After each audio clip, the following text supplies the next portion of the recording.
No amount of condolences, prayers, sympathies, and commiseration could ever fathom the depth of the grief of Papa Shingu and Mama Stella Wigwe. And the reason is simple: no parent should ever have to bury any of their children. The reverse should always be the case. And this is a deep principle of humanity that is not restricted by culture or society. It is just simply the natural order of things. It is fundamental and indeed a thing of joy for all parents that they would be buried by their children. When the reverse happens and one loses a child, then the entirety of one's existence is shrunk into that indissoluble vacuum of pain and grief. The depth of that sorrow becomes bottomless when one loses more than one child. Since I heard about the terrible calamity that befell this beautiful octogenarian couple, I have come to fathom the depth of what Asclepius, the ancient Greek tragedian, meant when he said, "There is no pain so great as the memory of joy in present grief." This brief statement sums up the death of the bereavement of Papa and Mama Wigwe. Their minds would be clouded simultaneously with the remembrances of birth of their sons, their upbringing and naughtiness while growing up, their struggles to raise them as godly as God would permit, their collective memories of moments of joys and happy events and incidences, their family traditions and Christian values, the successes of their children, and many more. All this while their entire being registered as starkly as it can the fact that a second child just died with his family when they had barely dealt with the pain of losing the first one. But there is more. Papa and Mama Wigwe are solid Christians. I can attest to that, and they have been serving God for as long as my memory of relating with them, albeit from a distance, could permit. Since this tragic incident happened, the first verse of the first chapter of Job has run ceaselessly in my mind. There was a man in the land of Uz, whose name was Job, and that man was perfect and upright, and one that feared God and eschewed evil. This is a summation of Papa and Mama Wigwe. And yet, the loss of two children, the story of Job is one of the most challenging books of the Bible, and its challenge is pure because of demonstrating one of the cornerstones of a deep theological paradox. How could a good God create a world that is filled with evil, or even permit those committed to him to be ravaged by such evils? Since God created the world and certified that his creation is good, how did evil creep in? The problem of evil in a world created by a good God has troubled Christians, theologians, and apologetics from St. Augustine to Ravi Zacharias for centuries. Losing two full-grown children that one had trained to such a period in their lives does not square with the joy of bringing them into the world and the sacrifices of upbringing. And yet, Osita and Herbert left their parents in the world.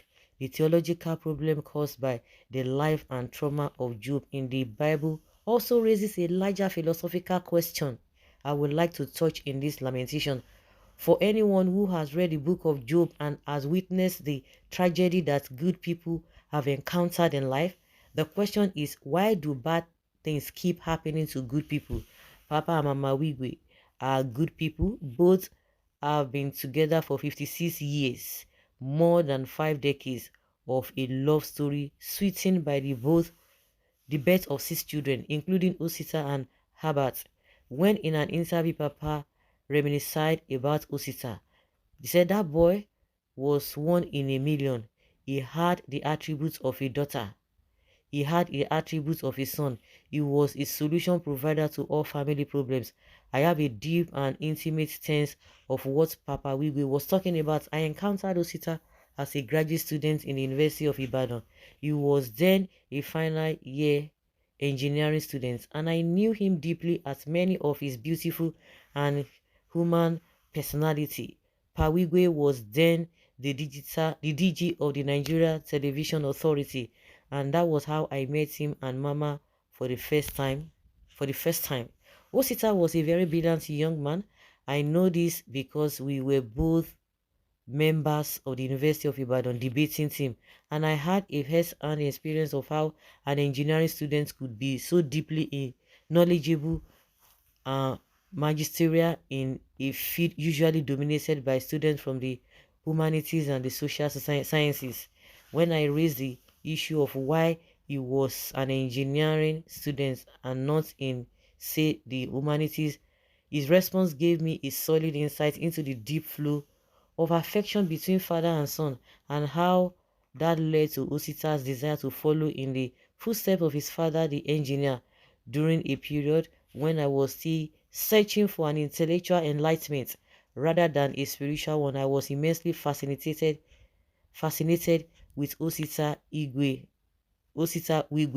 His intellectual brilliance, deep family values, and pure spiritual commitment. It was essentially due to him that I visited the RCCG for the first time in 1986 and would eventually become a staunch member of much later, which was why I baffled and very confused as to how such a spiritual father could experience the death of such a godly son, the same way I could still never wrap my head around the death of Pastor Enoch Adeboye's son, Dare, and the then 27 years later after Osita's demise, as if God still has some unfathomable purpose for Pa and Mawigwe, Osita's kid brother, is taking. Hmm? Question and more puzzling questions. Who knows why the Almighty would allow Job to be tempted? Who knows why sit-tight African leaders, the very incarnate of the diabolical, who sits on the people's democratic liberation, would just not topple over and be transited? Job imparted an everlasting lesson that each one of us increasingly come to internalize and try as much as we have it within us to live. Oh, now wow. Humans are born to troubles. In philosophical terms, for Friedrich Nietzsche, to live is to suffer, to survive is to find some meaning in the suffering. This is one junction where the pastoral calling would be a heavy burden for Papa and Mama Wigwe to bear. This is a time when it will be justified for even a role model with a spiritual responsibility to give vents to his or her doubts and frustration with life and with God. This is a Job moment. It is a moment to reflect back to June 5th, 1997. Drag that reflection to the fiery trauma of February 9, 2023, and then try to connect the dots in existential and spiritual terms. Where could the hands of the Almighty be in all this? How could the meaning and purpose be uncovered? Eventually, we all believers, agnostic and non-believers alike, must bow before the inscrutable universe and the denseness of the mystery that pervades all we have to deal with in life. For Christians, great is the mystery of godliness. According to 1 Timothy 3:16, great is also the mystery of why good people like Papa and Mama Wigwe needed to suffer the death of two sons. We can theorize all we want about the why terrible and traumatic things happen to good people, and yet we must eventually just accept that we are powerless against the divine mind that crafted a world where humans have survived, borne on the wings of faith, the harshest, cruelest, and most challenging of all trials. Indeed, There are those who have passed through the excruciating valley of the shadow of death, but received grace and mercy to look back in gratitude for God's deep wisdom in holding the world together and holding us together at the crucial moments of our needs.